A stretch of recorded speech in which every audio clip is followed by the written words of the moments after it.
Kumbe nilikuwa nimepigwa risasi. Tusikia tu mlipuko tup. Na watu wakaanza kukimbia. Ndio hiyo sasa nikapata risasi kwa miguu. Sasa hapo kila mtu alichanganyikiwa. Tulikuwa watu 4 ambapo tulikuwa tumepata yale majeraha, wakatuweka kwa pikipiki we have earned one incident today at around 11:30 at Bungoma Road Courts, and specifically High Court number 2.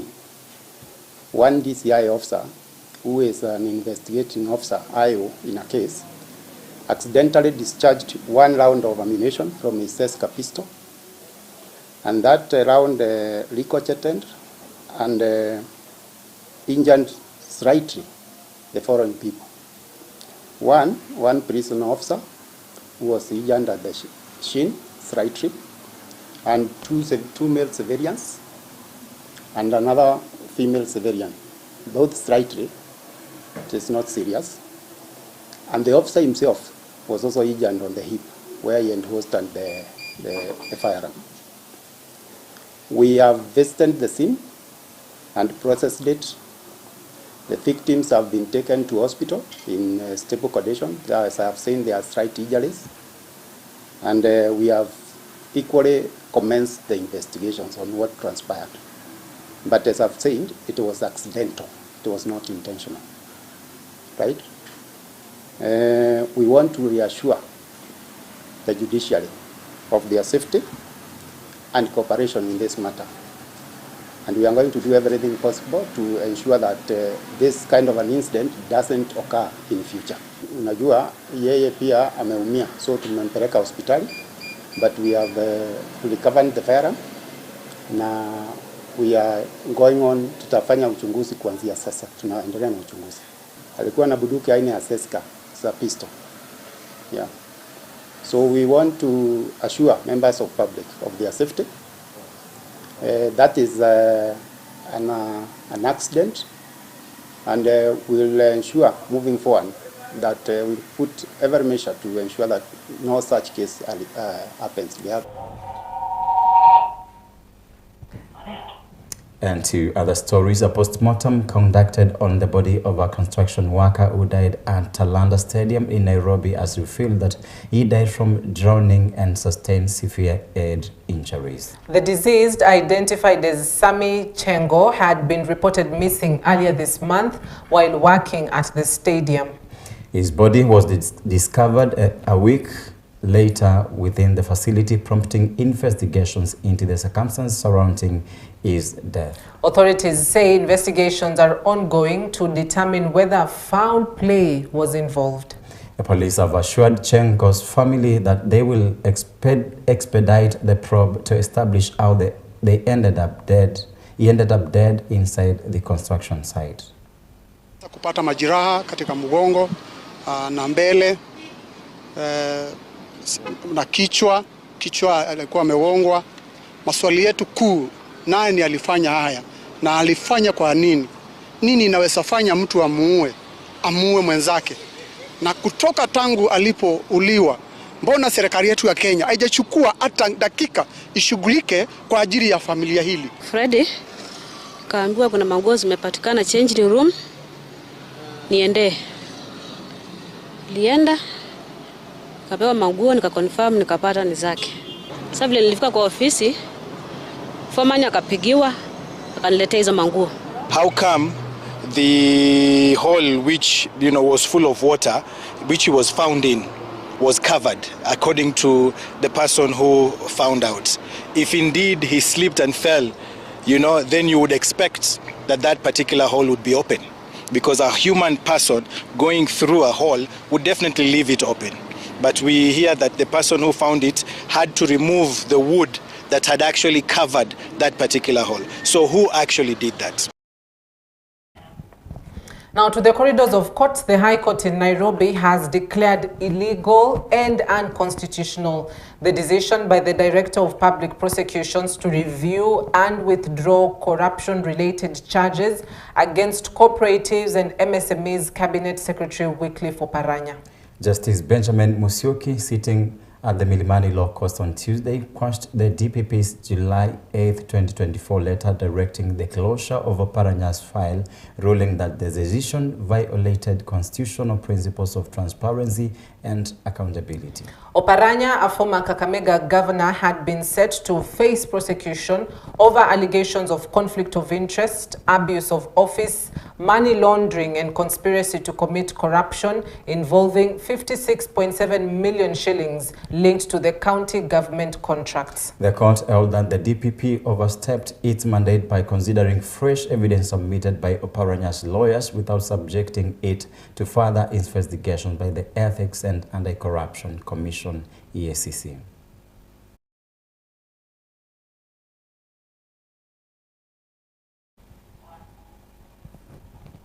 And of course, we'll be talking a bit more about that on the newspapers. It's one of the headlines this morning. We'll just try to paint a picture of how we got to this particular level with EACC and of course Oparanya himself. Now, the doctors' strike in Kiambu County has now entered its 107th day, leaving thousands of patients with no choice but to seek medical services in private hospitals. Speaking to the press, Kenya Medical Practitioners, Pharmacists and Dentists Union KMPDU Secretary Bill Muriuki said that Governor Kimani Wamatangi has refused to meet with the doctors to address the issues they raised regarding their working conditions and remuneration. As the strike continues, residents have resorted to collecting signatures to petition the national government to urgently intervene and resolve the impasse. Medical doctor strike in Kiambu County, which is over 100 days and counting, to the detriment of the patients. 1 month ago in Kiamba constituency, during a citizen engagement, courtesy of International Commission of Jurists, ICJ, the poor status of Kiambu hospitals was raised. Once we collect the petition, we are going to present this petition to the national government executive, of course, which is headed by the president. Statistics that were given by WHO. One doctor in Kiambu County was seeing an average of 11,000 people. And Afa Kuona, the max, 6,000 people. This is a burden to the doctors who... Which is over 100 days and counting, to the detriment of the patients.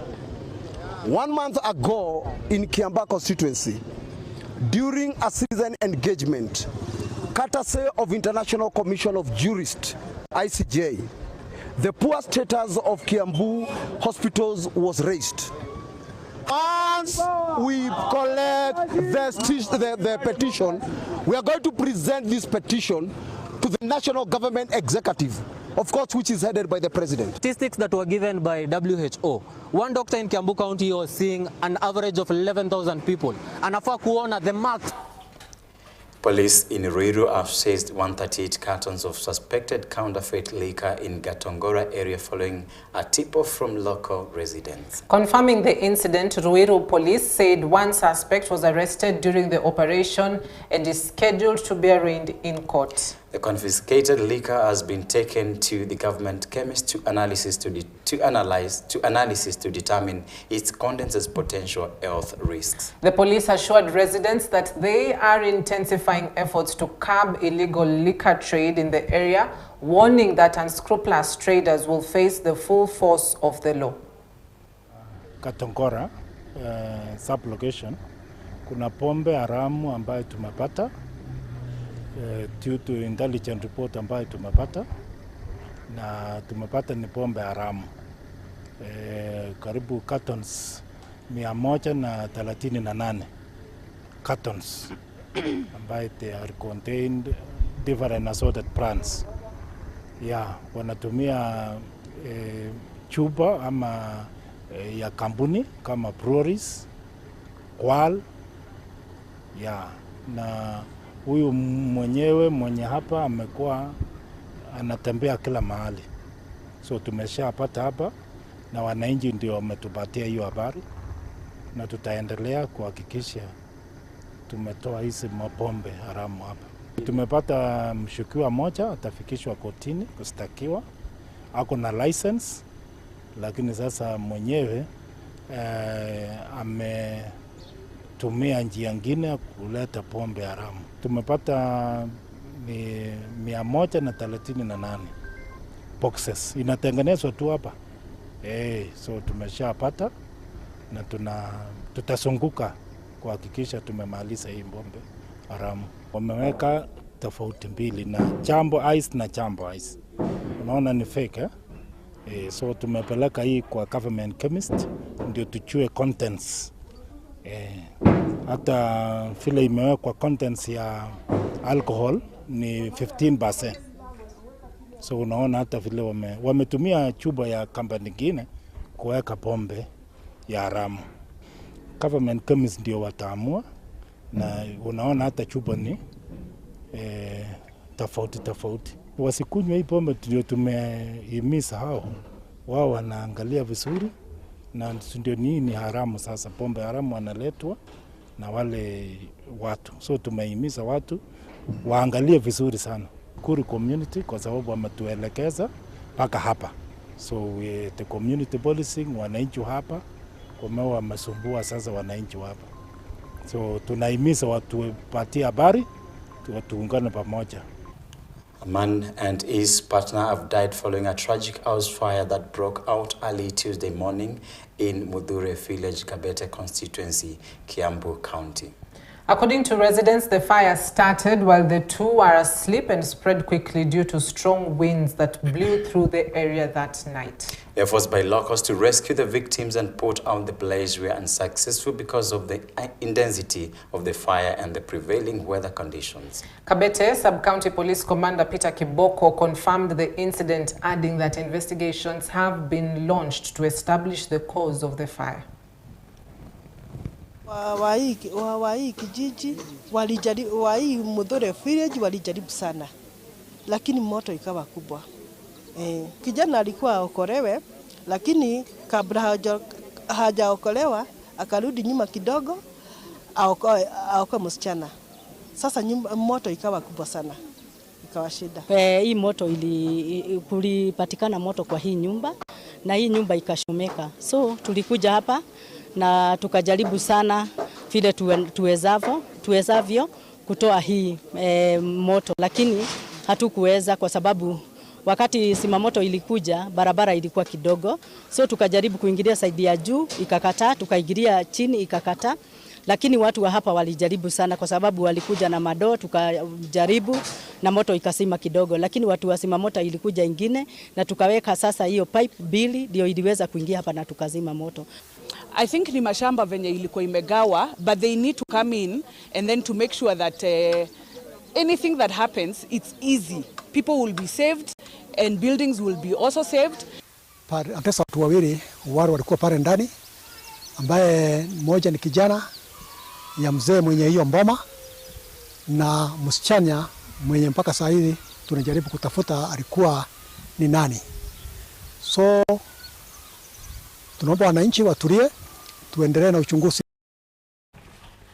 Meru County residents from Maili Tatu area took to the streets on Tuesday to protest rising insecurity in Tigania and Buri constituencies, demanding swift government intervention.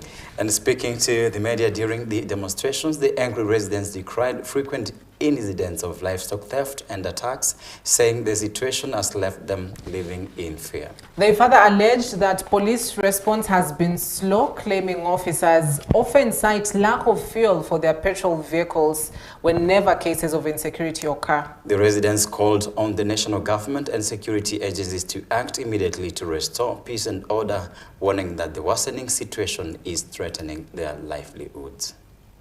Tumefuata nyayo ya ng'ombe, tulienda mpaka area inaitwa Leparwa na mulima inaitwa Tenge na conservancy ambaye sikumbuki jina yake kidogo, lakini imepakana na area ya Leparwa. Ni Samburu County ikiwa imepakana na Isiolo County. Tunauliza hivi, Isiolo County kwani imekuwa Somalia ama imekuwa Ethiopia? Kitu cha pili, yule mwizi ambaye ako pale kwani amekuwa na nguvu kuliko serikali ya Kenya? Tunauliza, askari walituambia mahali ng'ombe zinaingizwa hawawezi wakaingia, labda ndege ipande juu. na tunaona ndege zinasunguka sikipiga kampeni ya 2 term. Mbona isipande juu siku moja irikave ng'ombe ya mwananchi ndiye akubali kupeana 2 term? Wakati kifaru ilikuja na tukua tumeriski maisha yetu, walikuja walipofika mahali ng'ombe zilikuwa wakasema imeisha mafuta. Tukanunua mafuta lita 30 tukaweka kwa kifaru ya serikali. Ilipowekwa mafuta walipata nyayo ya kurundi kwa kambi, hawakufuata ng'ombe tena. Simu tulipata kwa nyayo ya ng'ombe, tukua tunafuata ng'ombe ambaye iko na ID kwa kava yake, na tumepiana kwa mikono ya serikali, na mpaka leo ni siku 9 hakuna ripoti yoyote tumepata na hakuna hatua yoyote imechukuliwa. Tunadai haki, ni kwa sababu pia sisi wananchi tunahitaji haki yetu, ni kwa sababu tumefanya kazi hata kuliko serikali. Mimi nimeibiwa mara 3. Wakiwa walikuwa wameenda na ng'ombe mara ya kwanza, na mara ya pili ilikuwa imeibiwa area hii ikiwa inaenda tu inarudishwa, na mara ya 3 naye ikaenda ng'ombe 3 tena, ndege ikapanda juu ikarudisha. Na sasa sasa imeenda yote. Imeenda hata na mbuzi yote ilienda. Ombi langu naomba serikali itusaidie. Juu si mimi peke yangu nimeibiwa, hata kama niko mlemavu. Si mimi peke yangu wameibiwa mboma mingi. Sasa tunaomba serikali iturudishie. Sababu watu wanaonekana wako na nguvu bila serikali. Nataka kujua kama tuko Kenya ama tuko wapi, sababu sisi tunashinda tutaka mama yetu namna gani? Sababu hata sasa tulali, wamama walali, wanaume walali, tulete kama President William Ruto has announced that his administration is committed to positioning Kenya as one of Africa's leading investment destinations. Speaking during the launch of a multi-billion shilling special economic zone project in Vipingo, Kilifi County, President Ruto said the government will establish large-scale investment parks across the country to boost job creation, particularly for the youth.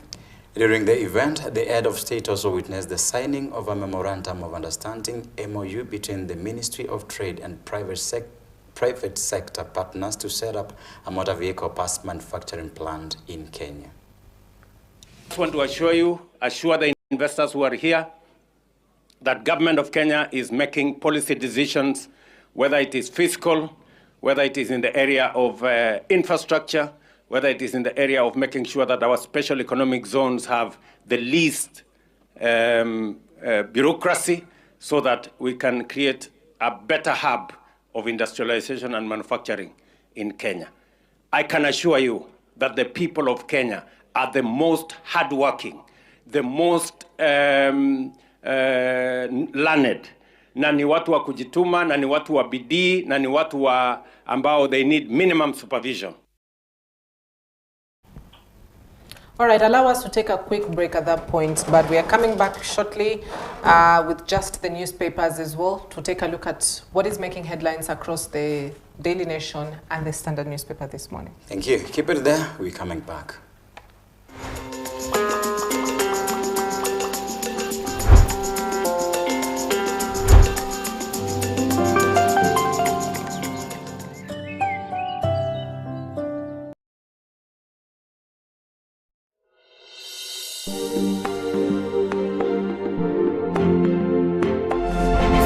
You are watching EBN TV, transforming your world. Refreshing times.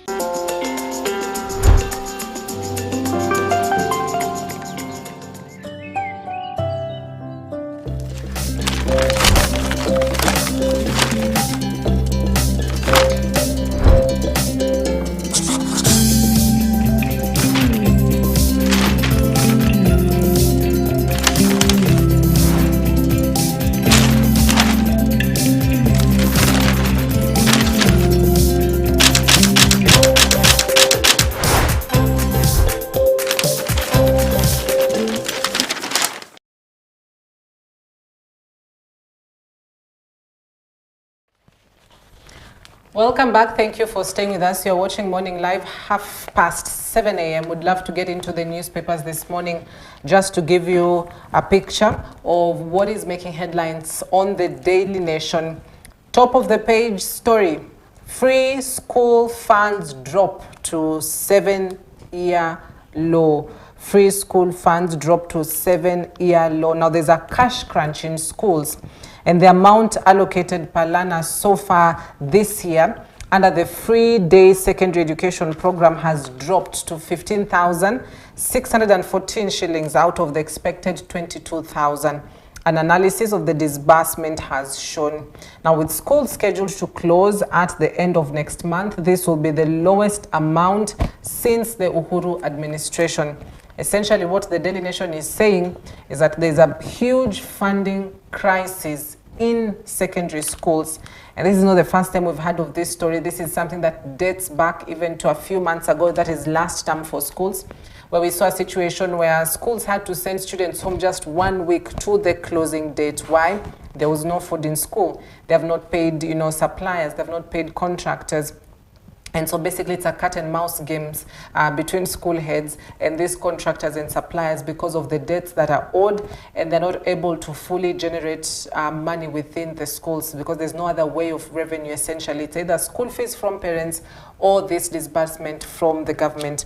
So each learner, the government pays about 22,000 Kenyan shillings for this particular learner in a financial year. However, for this year alone, schools have received just as low as 15,000 shillings.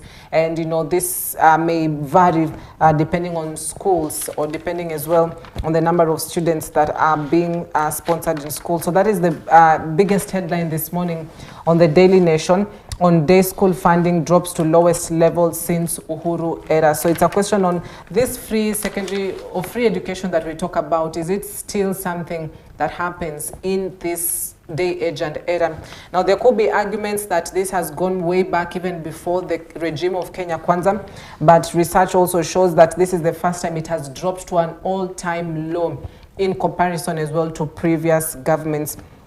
Now, the Ministry of Education has delayed third-term payments as it audits enrollment data flogged by the Auditor General. Only schools whose records have been verified have received funds, but no circular has confirmed the actual amount. And I think, Jeff, that is one of the biggest problems that we are facing right now. Because, if the government does not disburse money to schools, then the burden goes back to parents. Yeah, because you'll find some additional costs, maybe, pay for this or pay for that, and it becomes a burden to parents. Yeah, sure. I think I've had a concern of I think candidates not taking their final examinations because of lack of capitation. Yes. And I like doing some comparisons, like now when it comes to affordable housing and education. Yes. I want you to check or even to make a balance or even try to balance these two issues whereby your child has been in school for like 8 years and it's only 1 month. Yeah. The examination may take like 1 month at most. And look at the 8 years or 7 years plus that your child has been in school, going through all challenges, making sure that you make sure that your child is in school. Yeah. And at the end of the day, because the government has promised capitation to students, you find that now a candidate, not a pupil, not a student now, a candidate is not able to sit for their final examination because the promises made for capitations, for school capitation has not gone up to fulfillment. Yes. So I think it's always a challenge that we need to throw to our government, making bigger promises, knowing that at the end of the day we catch the biggest fishes, but at the end of the day we catch crabs. Right. So, and the Ministry of Education is one of the ministries that received a lot of money or will receive a lot of money from the exchequer in this financial year, about more than 700 billion shillings for their budget. So the money is there, but there's just the delays perhaps in the disbursement process to audit schools, to ensure that we're actually sending money to schools that exist. But at what cost? Because, schools are suffering. If you speak to a head teacher right now, it's one of the toughest time being a school principal. because you ask somebody to supply maize to to provide us food for learners, or to provide or to supply beans, and you've not paid this person, so you keep on jumping from one supplier to another. Yeah, and at the end of the day, you have like 10 suppliers all banging on your door in your office. So yeah, it's a big challenge. Yeah, sure. And so I think our government has to know, or even have to have the priorities first, to make sure that if we prioritize much on education, it has to be done, and we have schools have to be equipped with the necessary equipment or the necessary capitation. Because, like, before you finish what you're doing in Daily Nation, I want also to make a comparison, because I've seen Ruto regime accused of 3.3 trillion illegal debt. So I'm wondering, where does this money go? Because if it's a debt, this is to mean the money was picked, or even it's a loan that was picked, or for maybe some developments to be done, or then you wonder if it's an illegal debt. This is to mean it is nowhere. Yeah. We have the money as Kenyans, or as Kenya, not Kenyans. We have the money, but it is not. It's nowhere to be located. So I want to look at the 3.3 trillion. You see, you can count trillions. The 3.3 trillion you can count, I think, for more than 1 year. And now our schools are being paralyzed, and as they are suffering because of just very little amount of capitation. Because if you said we need 22,000 shillings per learner, and nothing is going on. So where does this money go? Yeah, good questions. And also remember, teachers, about 10,000 teachers were at State House last week on Friday. And so, this should have been the key agenda that should have been discussed at State House on that Friday. Instead of, teachers being told, we'll give you houses. Yes, that's a personal benefit, but at the end of the day, even those teachers are parents. I'm 100% sure they have got learners in schools, and they see the problems. They are actively involved in schools, and they can understand how schools are suffering from lack of capitation. And so, the buck stops really with the president, and the buck stops as well with the Ministry of Education and the CS, Julius Ogamba. To ensure that as much as you're meeting 10,000 teachers and promising them this and saying, give us 2 terms and all that, but if by 2027 a parent sits down and rethinks your decisions in the Ministry of Education, then it's a conversation that really needs to be had Yeah, sure. So I think if they were called in status, I think it is something that was to be handled there and then, and once and for all, because as you said, principals are going through a lot of challenges, and I want to think of you coming from a comfy house, then you're going to meet your debtors in your office every time they're knocking, from the start of the day until the end of it. And again, I think it is still a trump to teachers why Ruto's grant promises to teachers could be a pipe dream. It all goes back to the basics of just what the housing levy was all about.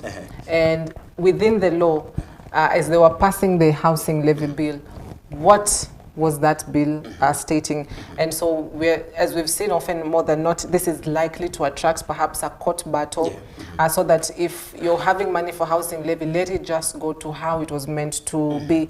And this takes me back to a time when there were discussions about also using this housing levy to construct markets and to construct, modern development structures within county governments. And it brought a lot of questions about, we have so many dreams, so we find a channel of money. We want to misuse this money, because that's misuse. If it's a housing levy, there's a reason why it's called a housing levy, not a modern market levy or a modern school levy. So those are some of the critical questions that, of course, will be asked to this regime. But also on the Daily Nation, we had earlier done a story on the CS Oparanya. Now, judge faults ODPP in Oparanya graft case. The High Court terms the decision to terminate 57 million shillings corruption case unconstitutional and affront on powers of the EACC. What the High Court basically told the ODPP is that you arbitrarily withdrew this case because Oparanya, because if you look at just the timing, after he was sworn into office as the CS for MSMEs, after the broad-based government, the case was withdrawn. So essentially the High Court says there's something fishy going on here, and you arbitrarily withdrew this case from the corridors of court. knowing very well that he still has a case to answer. Yeah. And so they have said what we need to do is to have that case back in court, yeah. And for him to answer to that 57 million shillings corruption case. He's accused of abuse of office. He's accused of intent to commit money laundering. And, you know, this will set a huge precedent as well, and we'll just wait to see what happens in court. Yeah, and Mwizi wa kuku. No, I'm wondering why someone, I think it's about 4 years, almost 3 years since Oparanya retired from being a governor. And I'm wondering why the case was covered until this time. And this is 57 million Kenyan shillings.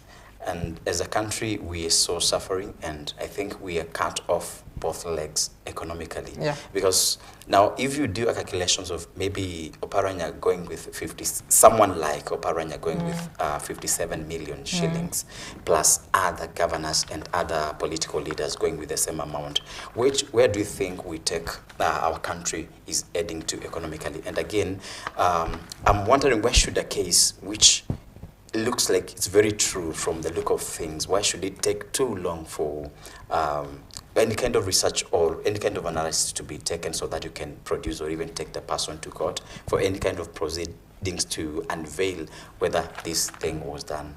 So this kind of embezzlement, I think, in one way or the other, in one way, it is paralyzing our economy. And I think EACC should be taking, it's responsible for these cases. Right. So it should be taking very strict. And someone was saying that if you're found in corruption cases, you're supposed to be, the punishment should be lifetime or kind of jail term, lifetime jail term, something of such a sort, or death sentence. Actually, the person said death sentence for such a thing. Because why should it be done by someone and repeated to another person, and then just the bodies that are our stakes just keep quiet and go underwater to make sure this, that, or ama wanalipa kitu kidogo, we're not sure. Yeah, and you know, it's when the Kenya Kwanza regime got into office, one of the things they said they were going to fighting is weaponizing the justice system. Yeah. And this sort of is always predictable that leader A is fighting a graft case. Yeah. When the system or whoever is in charge of government, you know, seeks his services, whether for cabinet position or whatever position, this case goes away. Yeah. Which also brings into perspective of the ODPP's role, the Office of the Director of Public Prosecutions. Is it that you're being used to initiate charges against an individual despite the fact that they're innocent? Yeah. Or is it that you have been weaponized in such a way that because a leader allies or, you know, aligns himself with the government, you withdraw that case because you don't want to paint the government in bad picture? So, I mean, we just hope that, you know, Kenya as a country will have to change institutions, and we can adhere to the rule of law. We can have institutions that adhere to the rule of law, that have individuals who've got integrity, individuals that, most importantly, fear God, because it all boils back to that. But as you've rightly put it, it's a huge loss to the economy. Sure. 57 million shillings is not accounted for. If you look at the case as well as of former Migori County Governor Okoth Obado, and the millions of money that were in question, and just the things that he had to surrender, estates, houses, lands, cars, because we couldn't get our money back as taxpayers, so that's what he had to surrender. Look at former Governor Ferdinand Waititu as well. So 500 and... Yeah, so, I mean, how do we get the money back? How do we get the money back? That's just the big question. So this is an active case in court. We'll be looking at how it goes. But also, finally, on top of the pages, Faith Kipyegon with fourth 1500-meter gold medal. And that is also something that is on top of the page this morning. After she secured a gold medal, this puts Kenya on the second position, actually, in the table, just under United States. So we hope that we can amass more medals and secure a good position at the World Championships in Tokyo. Yeah, that's good. We're shifting gears to the Standard, and this is the Kenya's board newspaper. It talks the truth.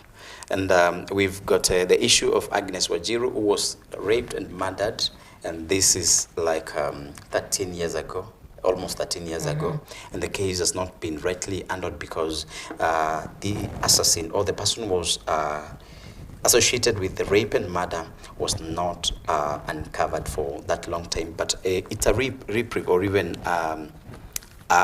hope or even a glimmer of hope to maybe the family, because the standard is talking of unmasked, and this is RJ Burkis, and I think this is a person or the key person who was involved in the rape and murder of Agnes Wajiro. And Agnes Wajiro was raped and murdered in 2012, her body dumped in a septic tank while her infant daughter was left to grow up without harm. For years, the name of alleged leader, a British soldier, was buried under secrecy, denials, and suspected cover-ups. Now, with a suspect finally unmasked and an international arrest warrant issued, the crime that has hounded Kenya and Britain is back in the spotlight. Yet, for Wanjiru's family, justice is still far from certain. This is from page 4. And Cynthia, I think we may not understand the interaction transactions that took place between this lady. Yeah, we can see what happened, but we may not know the kind of transactions that took place before the rape and the murder. My question is, this is 13 years since 2012 up to date, and no justice that has been served to this family, to Agnes Wanjiru's family, and still Standard talks of no hope that is nearer for the family. So which agencies or how can our government help to make sure that we have hope for this family? Because that's a long time. And what happens when small cases, this is not a small case, when cases like this are taken to the court? Yeah, and you know, a case like this brings into perspective the complexity and the technicalities of it, because you're dealing with number one, some of the most powerful nations. You know, if you're talking about Britain, at least United Kingdom, it's such a powerful nation. You're also talking about an individual who's not Kenyan, who's foreign. And you're also talking about a case that happened years back. I can imagine how many judges have had to deal with this case. You know, one judge handles it for, let's say, 2 years, is moved to a different place. Another judge comes in, has to handle the case yet again afresh. So those are some of the technicalities that come to it. But this has been a case that we've seen the Ministry of Foreign Affairs as well that has come in and, you know, assured the family that they are going to get justice, because the incident in question happened in Kenya, within the territorial border of Kenya. That means that particular justice or court case has to happen in Kenya. And so obviously we've had incidences, or at least allegations, that there's a cover-up that is involved, and there's this gentleman that is being covered up. But at the end of the day, it's a question on, can Kenya be able to assure residents and citizens of the Republic of Kenya that you can get justice in a court of law, despite the fact that whether the accused person is Kenyan or not. But I would like also to know, to ask, how is our state of relationship with kind of international relationship between Britain and our country? Because I think, if at all, you're talking of Britain being a big country compared to our country, but when it comes to issues of justice served to every person, because you have the right to live and you have the right for justice to be upheld in your issues. I want to think that our relationship with Britain may not be so good, because such a case could have been handled long time ago. Yeah, and that's very arguable, because I think Kenya and the UK has enjoyed massive relations. I mean, if you look at the projects that we are launching in Kenya, we are copying from United Kenya. So we've enjoyed very good diplomatic relations, but obviously nothing is 100% perfect. And I think these are some of the dents that are trying to ruin or may ruin that relationship. But it's up to the Ministry of Foreign Affairs, because I know they can get it done. If you can have Kenyan who had been accused of, or who had been actually jailed for murder and for a death sentence in another country, and he got back home. We've had cases of Kenyans stuck in countries such as Lebanon, and they have come back home. So they've got a huge responsibility to ensure that this case is solved. And we hope from here that Agnes Wajiro and the family will get justice served in the best time possible. And I think another story that we have, because I think we had a big story here from the Daily Nation and again repeated on the Standard, and this is brought to Oparanya as court annals. Arnold's DPP's move to drop graft charges, and I think that is something that we've heard from Daily Nation. And the other thing we had mentioned from the Standard is Ruto regime accused of 3.3 trillion illegal debt.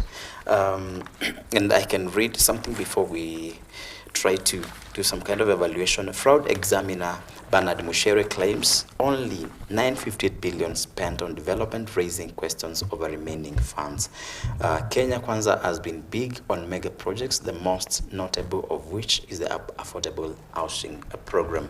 And Cynthia, as we were talking of the issue of the 3.3 trillion against the issue of school capitation, where it's like we are dropping too low from 22,000 per student to the 15,600 and something shillings, and now we are coming to the current government issue of borrowing all through, and we can see there is an illegal debt, and now the examiner is talking of 958 billion shillings only that is spent on development. And one key development is the affordable housing, where we are seeing there is a very big difference between 3.3 trillion and 958 billion shillings. So this is to mean, and the examiner or us are wondering where the other bigger part of the money is going, because I think the 0.3 is should be mathematically, I think it's bigger than the 950 billion, sure?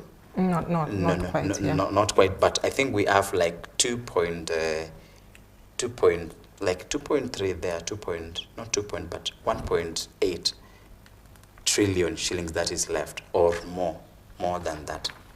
So yeah, and you know, the debt headache in Kenya is something that every leader, every president actually that comes into office has to deal with. And the truth of the matter is it has been rising since Mwai Kibaki left office.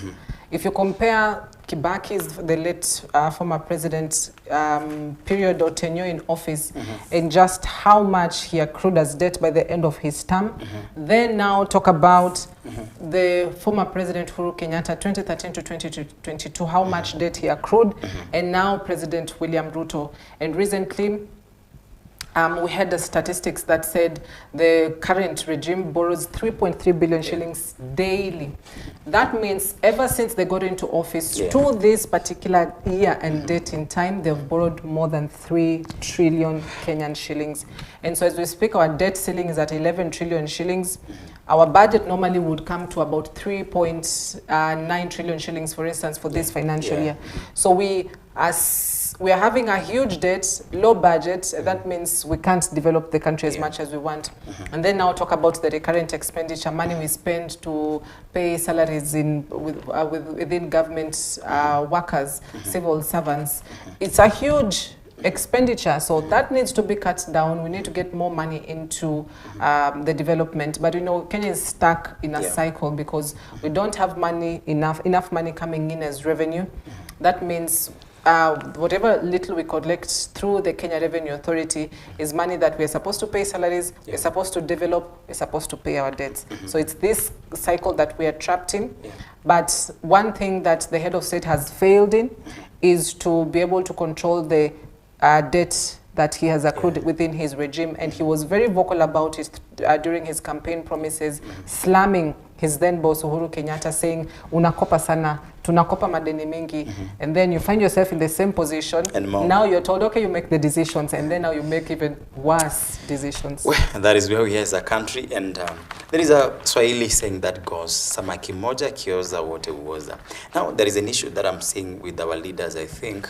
There is a way they're looking like they want to compete for something. Maybe they want to compete to do corruption or for fraud cases, or again, they want to compete to amass wealth.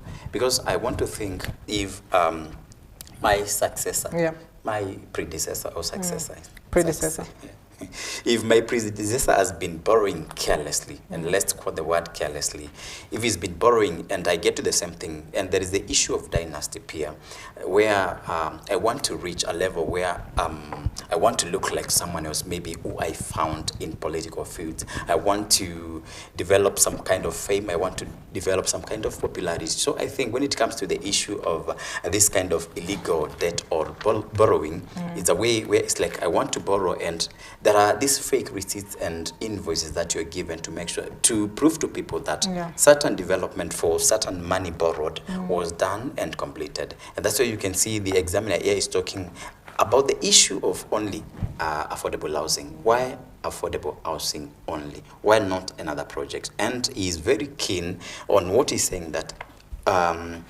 Kenya Kwanza government is only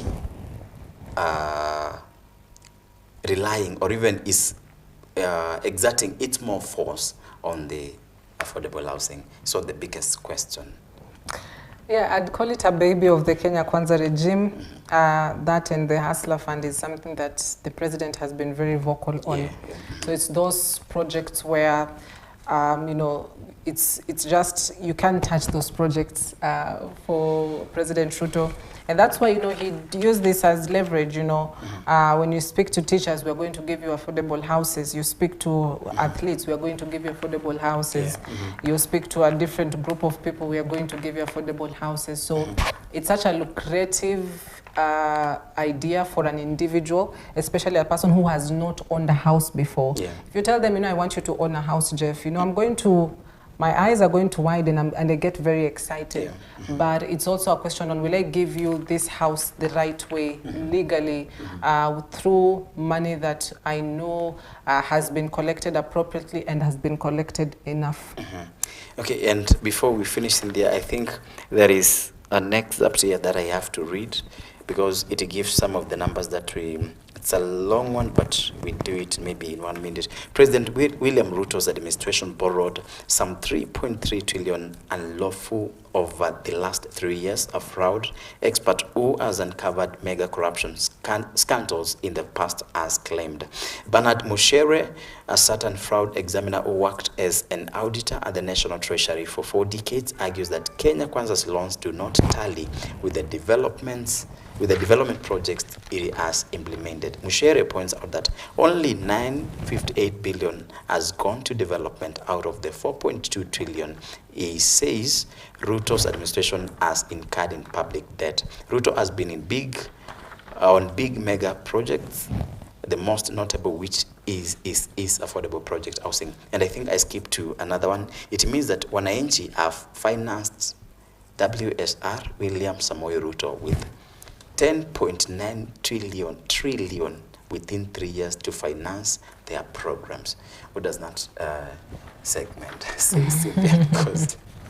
So this is to mean that, but I think we just need to pose it as a question to the audience, and which is Kenyan citizens funding our President William Ruto to do his development, or even to accomplish his development agenda? And the notable one is the affordable housing. A question we posed to you this morning. All right, that is what we had for you on the newspapers this morning. Thank you.